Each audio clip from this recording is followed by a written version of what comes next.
Good morning everyone. কাল রাতে ঝড় বৃষ্টি হওয়ার জন্য আজকে সকালের ওয়েদারটা বেশ ঠান্ডা ঠান্ডা রয়েছে, তাই আমার একটু কফি খেতে ইচ্ছে হলো। তো কফি আর কুকিজ দিয়ে আজকে দিনের শুরুটা হলো। আর এদিকে দেখো সকাল সকাল মিন্ত্রা থেকে আমার পার্সেলও চলে এসেছে। এর মধ্যে রয়েছে যোগা ক্লাসে যার জন্য একটা প্যান্ট অর্ডার করেছিলাম, সেই প্যান্টটাই এসেছে। আর এই যে টপটা দেখছো, এটা কালকে ঝড়ে পড়ে পুরো ভেঙে গেছে।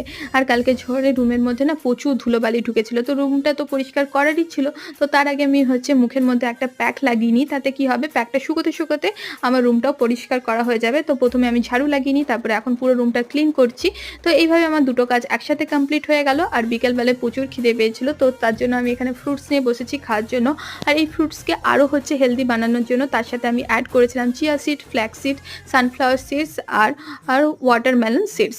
আর এই দেখো, এই কোরিয়ান সিরিজটা না আজকে দেখা স্টার্ট করলাম। এটার নাম ছিল কুইন অফ টিয়ার্স। তো এটা বেশ ভালোই দেখলাম সিরিজটা। আর রাতে ডিনারে মা বানিয়েছিল ছোলার ডাল আর রুটি। এইভাবেই কাটলো আজকে।